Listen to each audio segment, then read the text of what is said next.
Okay, so we move into we got the uprising bands as we see here from Santtu's uprising is banned, and then also Rolero's Arrakis being banned as well. So we'll just wait for the players to set up their friend match because unfortunately we can't go through the client right now. When I get that error create bug, it kind of just dooms it for like you kind of just have to get into a new tournament. It's really sad. It's probably the worst bug you could get.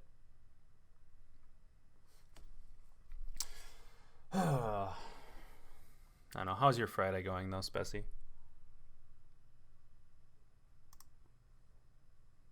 Oh, I was muted.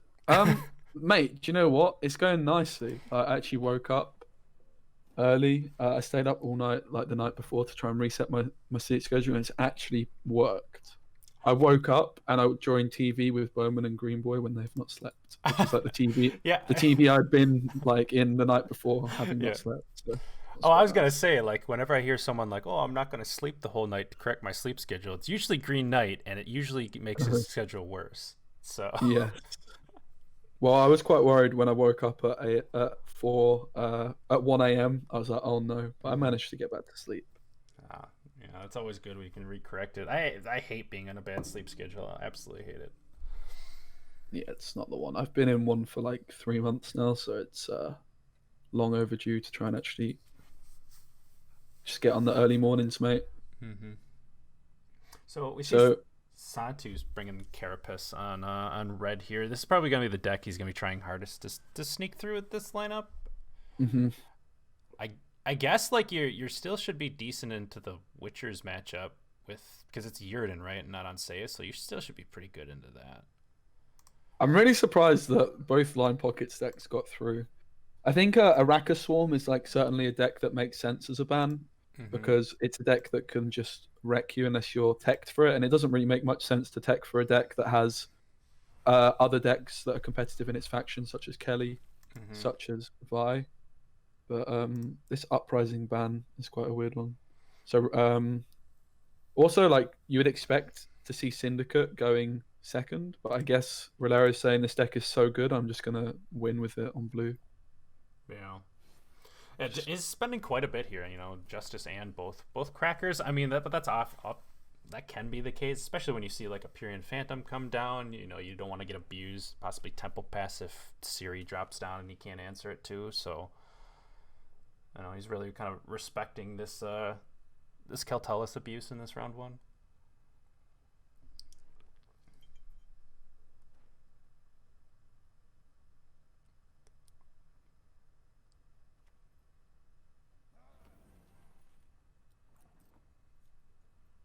But yeah, there should be a good bit of ways to kind of because like he can use Kurt for the defender, which is really nice later on as Rolero, and then there's also Heat Wave, and then Tunnel Drill becomes just like a remove whatever you want kind of thing. So has quite a bit of answers for these engines from Santtu. So let's see. I would think Santu's really wanting to like win this round and maybe get a good strong push in and just hold as many leader charges and Nozzle as possible for that short round. But there's also Gord as well in that short round that he has to kind of just takes the pass. Huh.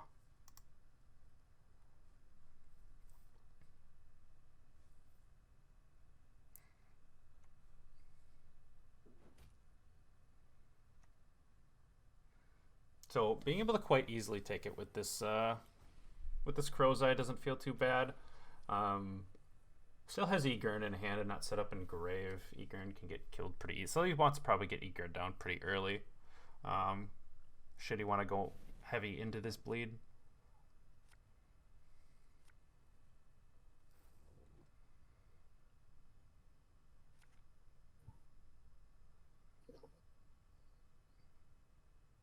it's pretty bad for our Syndicate player here to have spent both of their halfling dudes and the Justice and not have their own control. Yeah, I was gonna say it's quite expensive to just kind of go for a pass like that. So I'm kind of curious on the state of the hand where because the first halfling came down like at 7 right away, right? hmm So like he had bronze tactics to be able to play out. So I guess here's the Kurt check. Did Rolero draw into his Kurt or have access to it?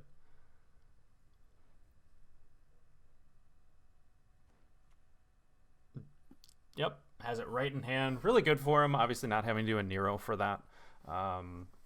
Hasn't used the first one either yet. Could possibly, not have it. It would be really nice to be able to see if he could have it. I feel like there's a built-in program that would allow us to see this hand, but alas, we don't have. Yes.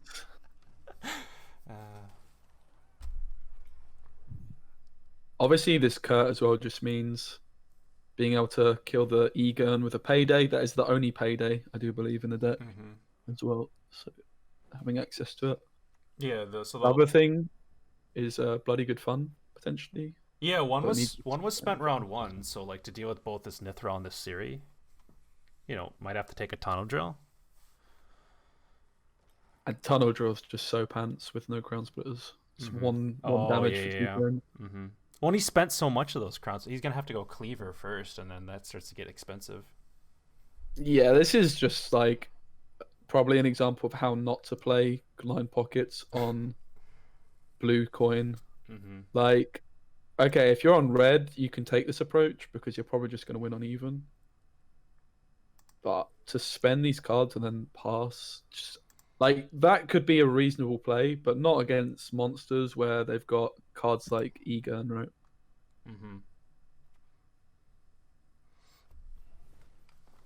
I wonder if this is like, I wonder if he has access to Cleaver too, because it's taking quite a while to be able to potentially get this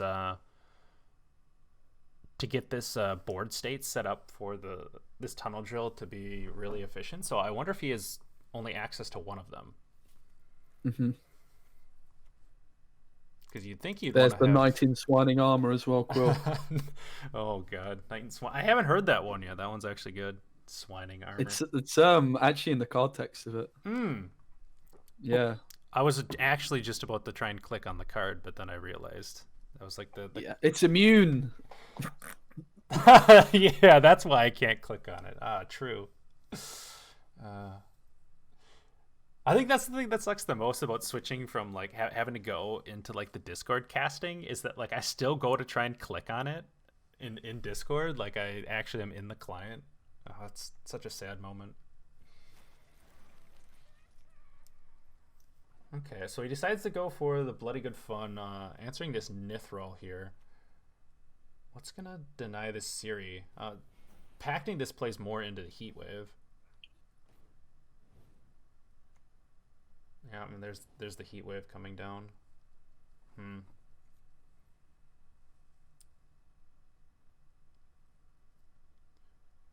So he would have to use 4 or 3 leader charges, or 4 all. Wait, would he have to use all of his leader charges at that point for what the Tunnel Drill? No, the Tunnel Drill gains 1 profit, so would be pretty expensive. If you just packed in something else, then also Heat Wave's a lot lower tempo.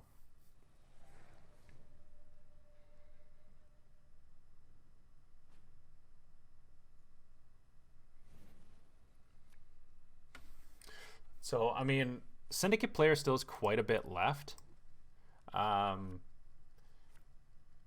Is he going to be able to... How easily is he going to be able to answer the Keltullus? No Heat Wave. There's going to be... He has to get those Crown Splitters set up with Cleaver. He has to be able to spend and get that 3 damage. 2 damage is going to be quite hard. There is 2 leader charges for Santtu, so he could buff up Keltullus just super tall as well. Because there's no more bloody good funds, I believe, and then there's only that 1 payday for damage. Cleaver's such a cool card, mate. Has to be said. What a great design. Oh, I love this card. It's one of my favorite Syndicate cards in a long time. It's exactly what this deck needed. It's a unit it's like the Forest Protector or the Triss Telekinesis of Syndicate. The fact that it's got the spending option as well just completely separates it from Triss. As does, of course, the fact it's got Intimidate 3 if it's got a pocket. The fact it also plays the Cleaver's Muscles, which by the way should be 4 provisions. Cleaver's Muscle could actually be quite nice to see this card included in the index. not just from Cleaver, I think. Like, imagine like a 4 provision Cleaver's Muscle in this deck. You could kind of argue for it, maybe, just for the Crown Splitter value as well it's got. And also in Dwarfs, you probably wouldn't play it, but it could be an option. You're never going to play it at 5, are you? Yeah, no. Yeah, like I can't remember the last time. Like, I think Syndicate's initial release, you might have seen like a person playing like a random Cleaver's Muscle just because for like a non-justice brick, but otherwise you'd never see that. This is a good decision to use the last leader charge on Kelly as well. There's actually the option of Wrath, but Dip would have something to say about that. Oh, and that's a huge kill with the Kelly. Yeah, now it can't be answered either. Oof. Pretty game winning. Although Squirrel in hand is not looking too hot. Yeah, Squirrel's pretty sad. And if there's like a Jacques could absorb a little bit of Keltullus, but then he doesn't have to discard Squirrel. Wrath, the fact it kills a unit as well. It's not like a special that's boosting. It's like removing a unit from your opponent's side of the board. So it does have some anti-synergy with Kelly in that sense. Yeah, it can be a bit awkward as well, obviously, with Wrath and like Heatwave doing that, so.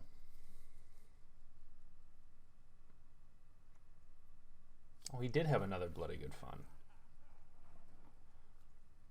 I thought I saw another one play round 1, but I did too. It was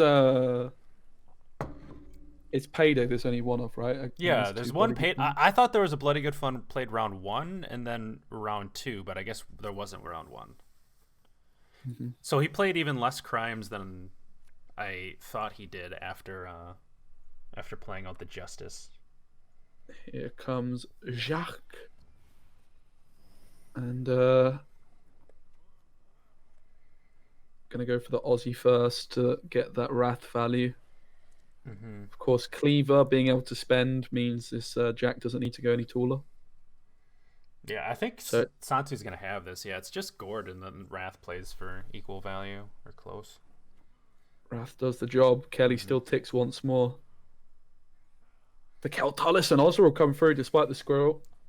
Kelly just smurfing. Like, this kill on the Tunnel Drill was probably quite relevant, but at the same time, it was always going to kill a Crown Splitter, which would have potentially killed the tag, unless it hit the Cleaver's Muscle, because then Cleaver could have just played another Cleaver's Muscle to get the pocket back. So I think while obviously the kill on the Tunnel Drill was nice, might have still had the same result. Yeah, I think like completely game winning. Yeah, I think it.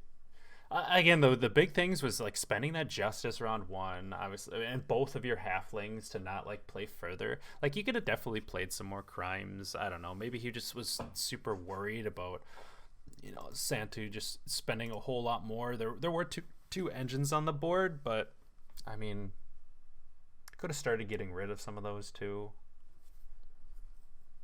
Or could have just spent one half. Like, if your whole thing was to get out, you could have just spent one halfling and then played a couple crimes for some carryover and then got out. Probably would have been more ideal.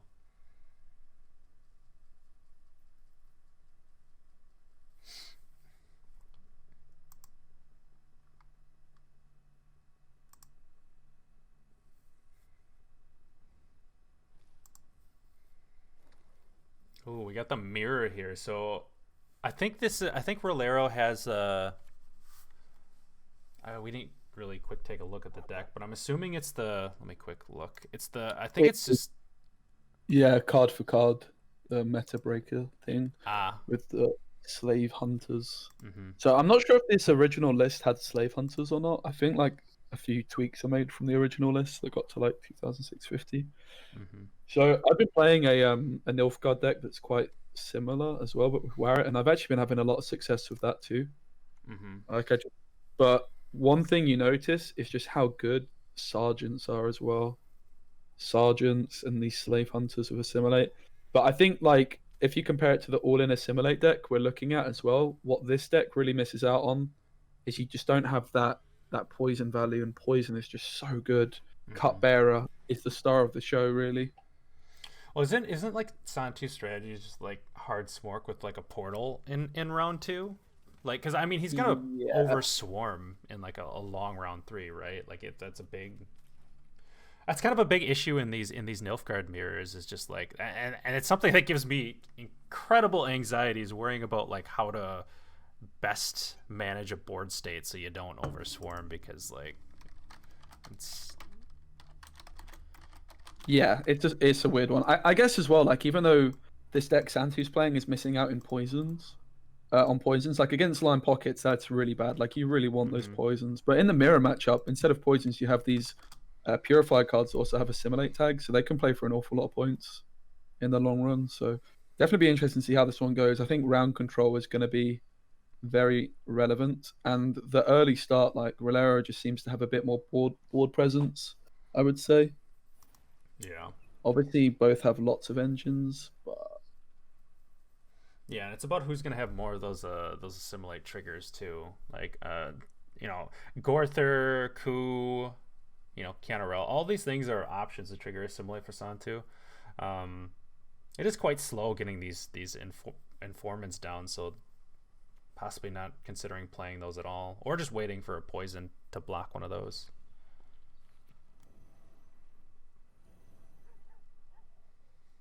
This would have been sick if he had hunting packs in this. mm. But yeah, the YOLO Canarella not doing too much here. I wonder if we're just gonna go again with the coup and just try to get some high roll in.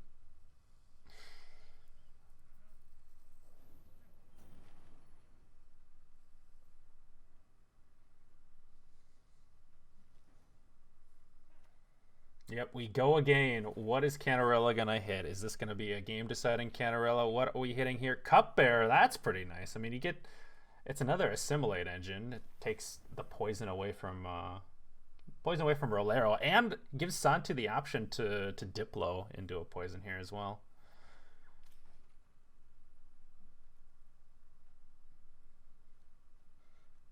Diplo into a completed poison rather.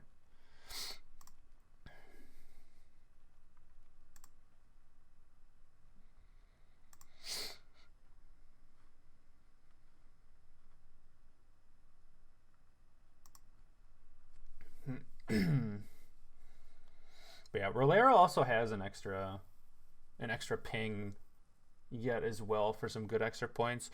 Goes for the Joachim here, so I'm assuming hand's starting to get pretty good. Obviously hits the one of the worst targets probably. Certainly. God, that's what Joachim's so consistently good at, right? Just hitting like the one target in deck you just don't really care to pull. But I mean, hitting this Joachim with a hunting pack in hand is No, he didn't have any hunting pack. Santtu stole one through Canarella.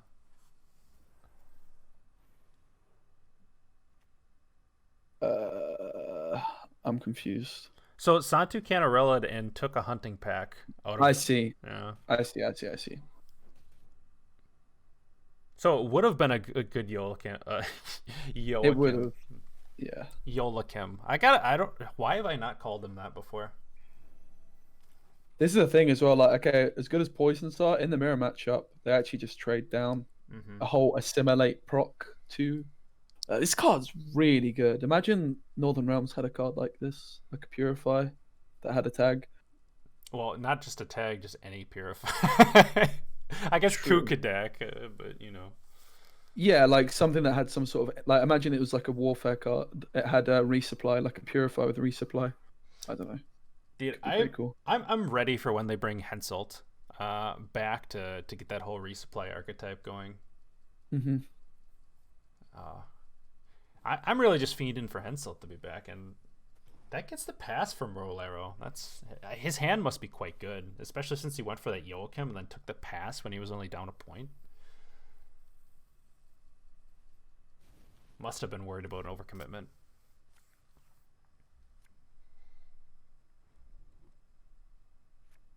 Oops, finds the portal. Has Artorias. That's a juicy looking hand. The downside is no aristocrats, not a single one. And also, like, this ball is just going to be in hand, so there's going to be the option to leader for it, which is pretty awkward. Yeah, even in an 8 card round, he still's quite worried about overswarming. I mean, so like, one thing about Canarella, and granted, Santtu doesn't have Invo, but one thing about the mirrors now is that invoing Usurper or invoing anything really can be quite an issue with Canarella just coming in just to take it back. Mm-hmm.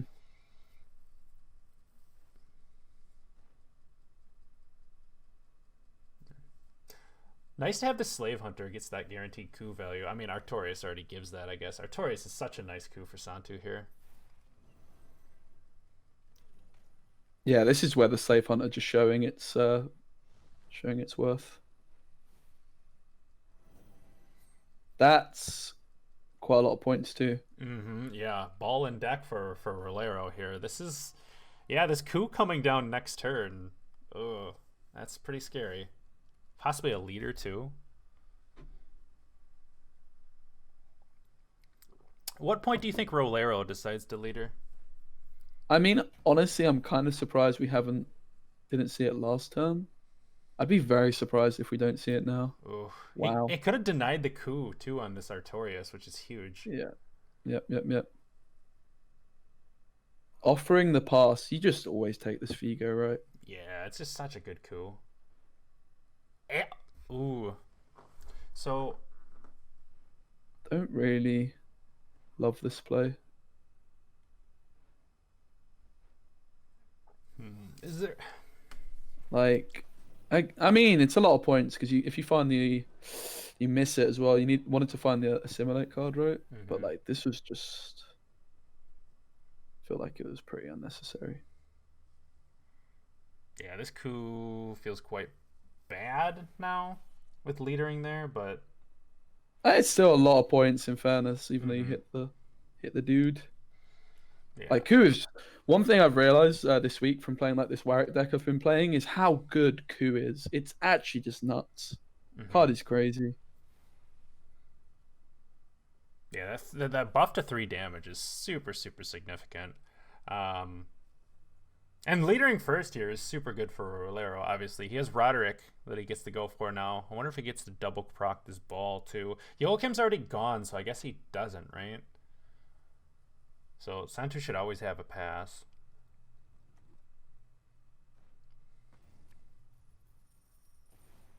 It's a lot of points. Wraithens is a ton of points.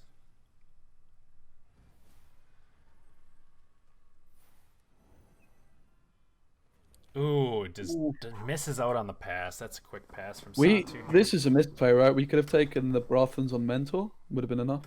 Almost definitely. Oh, like yeah. On Mentor here. Yeah, it's kind of weird not to go for the Mentor. Maybe just kind of forgot about it. Because we know the hand is what? Coup? It's coup and an Invo. Yeah, because the Mentor plays for like what, 11? Is Triss the biggest in deck right now?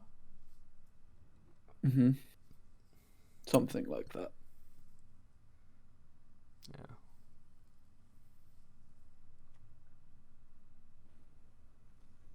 Yeah, it takes the Invo on Vigo, which makes sense. Both players do have Masquerade Ball. As even though we saw a ball from there, it was created from leader. Yeah, and I mean, Rolero still has to draw that as well as Aristocrats, right? Like Roderick's gone, Joachim's gone. Like he. Yikes! Nice ball, mate. That's pretty rough. I suppose we could create an Aristocrat, maybe. Yeah, like he has one of the Aristocrats, right? From the. Oh, never mind. Is There's a Dame right in the graveyard, so yeah, I thought so. He was scrolling through it, so I didn't see.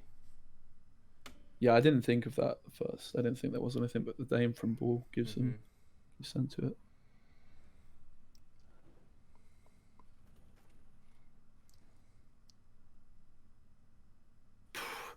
Seems like a decent coup, right? To just take.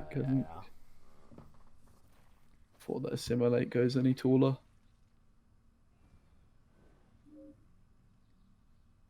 Obviously looking for the informant here. Not finding it for a second time. That happened in the last round as well.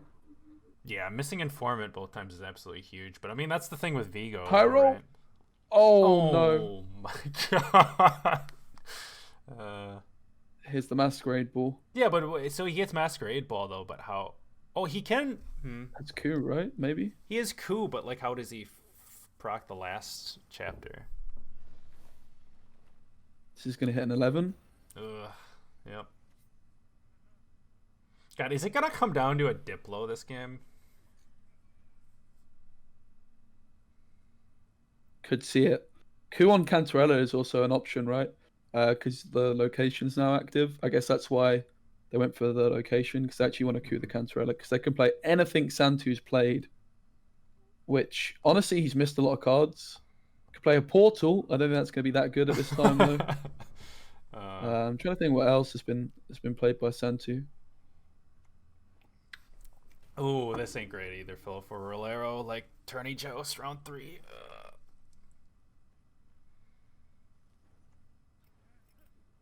It's always the Dame still. Mm-hmm. Assimilate. I mean, this could always get the Fangs as well, innit? Yeah, I could get the Fangs. There's a bunch of bronze aristocrats you could hit to that are fine. Like, I think his chances are pretty okay for creating something quite useful. This is coup, right? So coup on Cantarella, what gets put back? There's not been a Brathens play. There's not been a Triss. Those would have been the top options. Vigo, I guess? Yeah, you're probably right on that. Oh, Cupbearer. Oh, this ain't... Purify. It's never really beating much, is it? No. This is kind of like the... It's a very weird line. Like, what are you beating with this play? I mean, 15-point mentor is quite good to create. Yeah, it's not bad. It's not bad, is it? Yeah, I mean, that's pretty sad. Rolero missed his ball, obviously there. I mean, both players missing quite a bit, to be fair, right?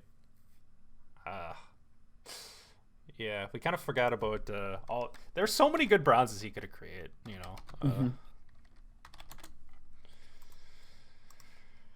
Okay, well, it's 2-0 for Santtu here.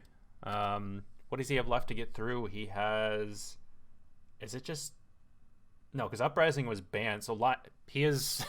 Rolero has to reverse sweep line pockets now. Yeah, doesn't sound too hot. This is maybe the moment where they're wishing they banned line pockets and not Uprising. Mm-hmm. I really don't think Uprising is very good at the moment, but maybe it's just me.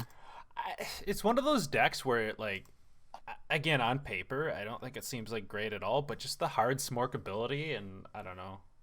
I feel like you kind of have a chance, right?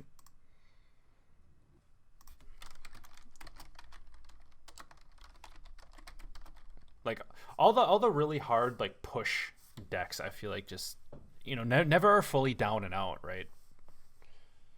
Your opponent misses some cards, then what do you know? You're just like straight 2-0ing or having a really sick bleed. I don't know. So this matchup is kind of like, oof, that's a small safe cracker.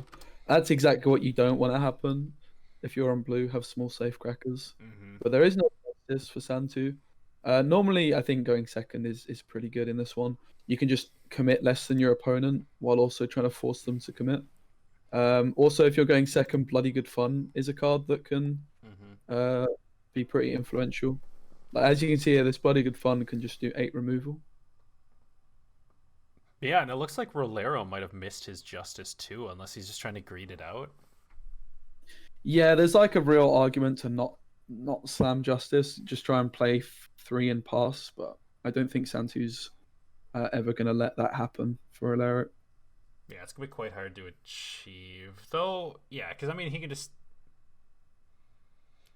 So what can Rolero play for, like, some decent tempo here that could... Because, like, what's Santtu playing just to for sure get ahead? Yeah, this is a pretty weak play. Doesn't get ahead, but you don't really need to win the round on even that much. I get honestly, this pass for Rolero seems pretty decent. I would be pretty happy with that pass. There's probably an argument for Santtu to have maybe taken a different line, but this is also like a very cheap round win for him. Has Yeah. full coin carryover, and manages to thin the ship. Yeah. He also has boat over Rolero too, so like pushing could be quite nice. Or I don't know. I haven't played many mirrors. I played like I don't know 15 games this season. I'm no expert in Syndicate. I've struggled, mate, to be honest. I've had much more success with Warrett Nilfgaard than I have with this. I'll tell you, the Syndicate I did play was just that Green Knight pile that me and him built day one. Mm-hmm. That one was a real fun one.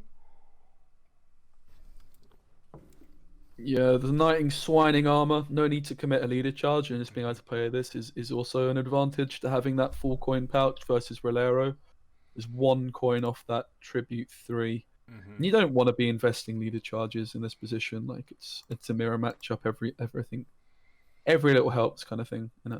Yeah, it's a mirror match. You know, your opponent also has a boat on you too, so like, can I have a little bit more tempo this round too potentially? Though with this hand, like, what's the most? Is he able to get those coins really efficiently? It might be kind of hard. Yeah, and like the other thing is, like, obviously does invest in leader charge. You really don't. All your ways of gaining profit are crime cards, and you don't want to be spending a crime card before the Skewer Tooth. Also, like, even if there was a profit card that's a unit, you want to stay somewhat uninteractive. That's kind of the point of having this immune pig. To a degree. All right, let's see how many crimes Rolero has. Santtu, not too many. Only 2. Oh, both of them only have 2, but that Furco gets a little bit of that extra added tempo there, which is quite nice.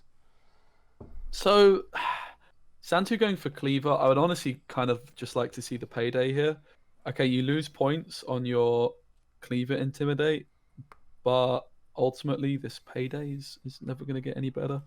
I guess as well, though, like the timing on this means that it's out the range of Philippa. Like Rolero can't Philippa this. He also doesn't have any coins to bloody good fun it. And that's like the coin pouch is really relevant in this mirror. Obviously the heat wave comes through. But the coin pouch when Cleaver is played can be pretty game winning because you basically just don't want to spend with Cleaver. You don't want to be at 0 coins when your Cleaver goes down because you want to be able to bloody good fun or Philippa your opponents. That's a really important part of this matchup. Like the immune pig is something you're normally going to see as well. You would think Santtu's in a pretty good spot here, but doesn't have the best way of spending these coins. This bloody good fun looks a little bit awkward. Tunnel drill is an option, but it's not going to be doing much here. Don't want to be Philipping. Guess you're just looking to go either Jack and accept that you've kind of just wasted a few coins, but maybe you just go a Nero for like a cheap spender. This feels pretty bad. That's... Maybe it's the best play in this situation. Yeah, and the Rolero's Philip was a lot better, right? Like pulling that halfling over too. So like, but it looks like he may not have it either if he's like prioritizing Jackal spending. So we could go leader charge to kill the Jackal with bloody good fun. That's probably the line. And this is why bloody good fun's just so bloody good in this deck. Like you should just always play 2 of this card. Yeah, it's just sick. In the mirror as well.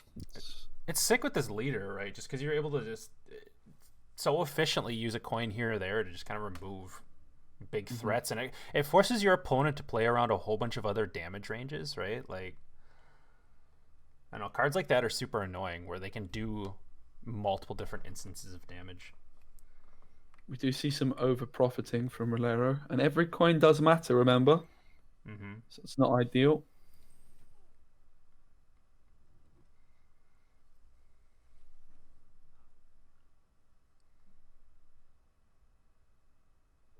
I wonder, is this a first Nero? So Santtu's just going to continue going for it, even with the spender now on the board.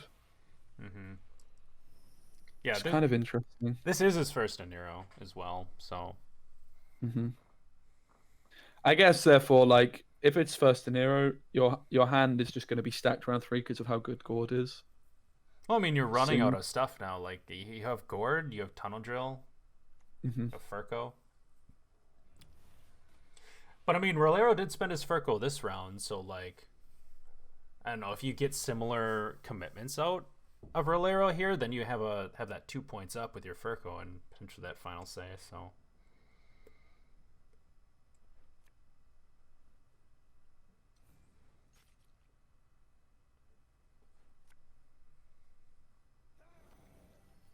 okay, boosting the halfling, playing around Philippa a bit more here. Yeah, obviously the more coins Philippa spends, the more points she is. So makes sense to, instead of having an 8 on the board, have a, or in fact have a, is it a 9? Shakedown boost by 3, I think. Means Philippa can only hit a 5. Mm-hmm. Dude, both these 22 points in it. This is like one of the few games I've seen where like tunnel drills are just. And I mean, Rolero's is fine, but like Santtu's tunnel drill is going to be absolute shit next round.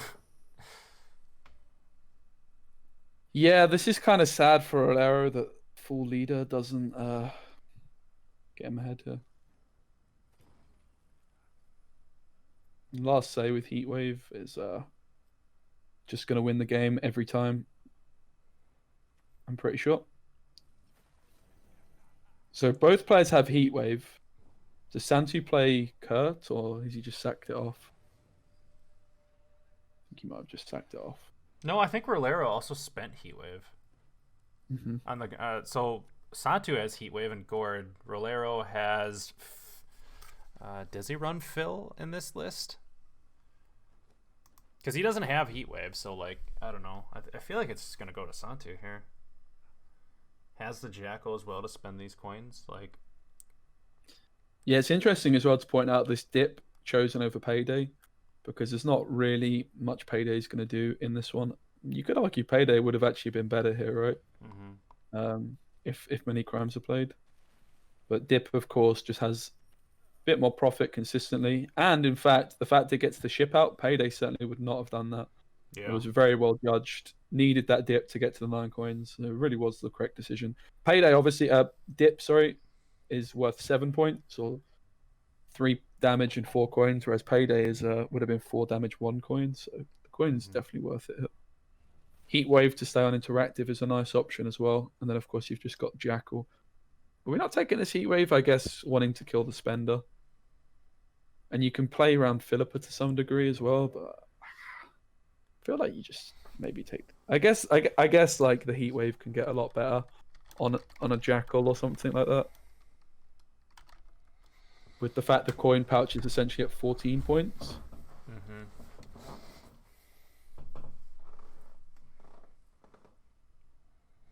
Yeah, again, I'm pretty certain Rolero spent the Heatwave round 2, so like that's why he's not really afraid.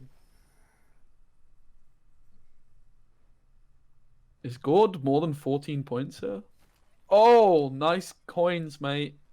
13 coins invested in bloody good fun there to deal 9 damage. That's a yikes. That's a bit of a stinker. In comes the Philippa. Yeah, It's not going to be enough. And Santtu takes the series 3-0. Jeez. Here it come. Okay, and then, well, we set up for the second series of the day.